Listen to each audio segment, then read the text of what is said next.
उत्तर प्रदेश में नोएडा के sector 93A स्थित सुपरटेक ट्विन टावर को ध्वस्त करने का काउंटडाउन शुरू हो चुका है। आज दोपहर 2:30 पर यह गिरा दिया जाएगा।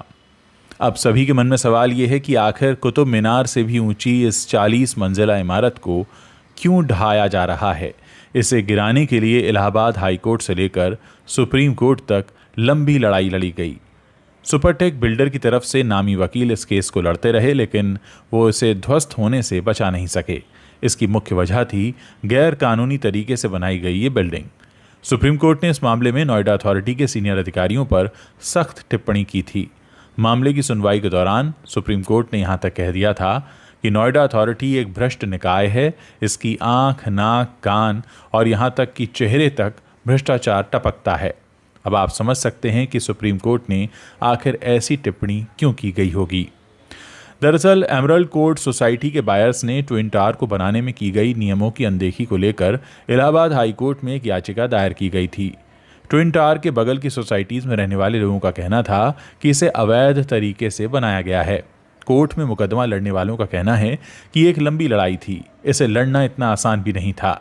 जब इलाहाबाद हाई कोर्ट ने ट्विन टावर को अवैध घोषित करके इसे गिराने का आदेश दिया तो रियल एस्टेट के सेक्टर में बायर्स और बिल्डर्स के बीच कानूनी लड़ाई में इसे बड़ी जीत के तौर पर देखा जा रहा था।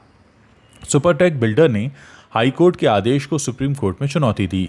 बिल्डर की तरफ से नामी वकील मुकदमा लड़ते रहे, लेकिन बायर्स ने हार नहीं मानी और अंततः सुप्रीम कोर्ट ने इलाहाबाद हाई कोर्ट के फैसले को सही बताया और इसे 3 महीने के अंदर यानी नवंबर 2021 में इसे गिराने का आदेश दे दिया। लेकिन बीच बीच में किसी न किसी वजह से यह मामला टलता रहा। अब जाकर 28 अगस्त 2022 को दोपहर 2:30 बजे इसे गिरा दिया जाएगा। 23 नवंबर 2004 को नोएडा अथॉरिटी ने सेक्टर 93A स्थित ग्रुप हाउसिंग के लिए ये प्लॉट नंबर 4 एमरल्ड कोर्ट को आवंटित किया था। इस जमीन पर 14 टावर का नक्शा भी आवंटित किया गया था। सभी टावर्स ग्राउंड फ्लोर के साथ 9 मंजिल तक मकान बनाने के लिए स्वीकृत किए गए थे।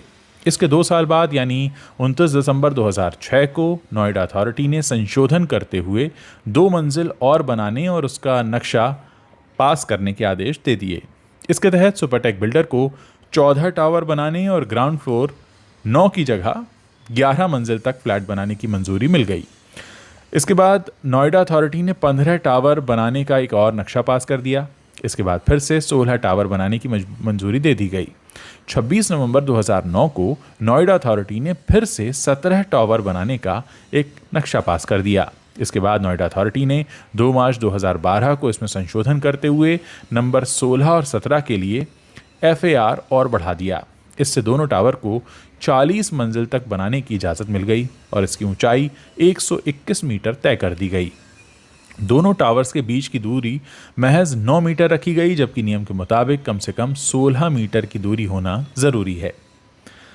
RAW अध्यक्ष उदय भान बताते हैं कि फ्लैट बायर्स ने 2009 में RAW बनाया था और इसके खिलाफ कानूनी लड़ाई लड़ने का फैसला किया।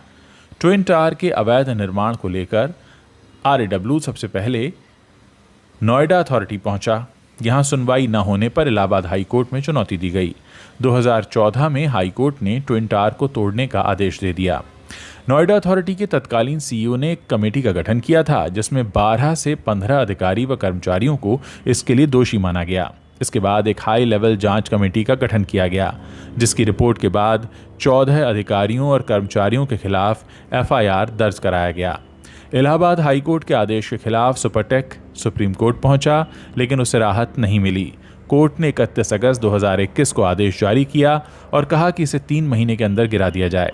इसके बाद इस तारीख को आगे बढ़ाकर 22 मई 2022 कर दिया गया, लेकिन तैयारियां पूरी न होने के कारण इस दिन भी इसे ध्वस्त नहीं किया जा सका।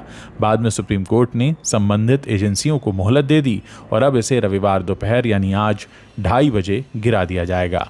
तो ये है भ्रष्टाचार की वो कहानी जिसके तहत अब नोएडा की ये ट्विन टावर मिट्टी में तब्दील हो जाएंगी।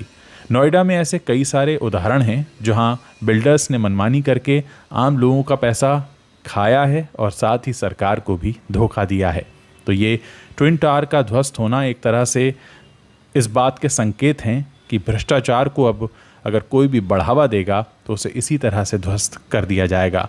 उम्मीद है ट्विन टावर का ध्वस्त होना एक सही दिशा में उठाया गया ऐसा कदम साबित होगा, जिसके बाद भ्रष्टाचार पर लगाम लगाई जा सकेगी।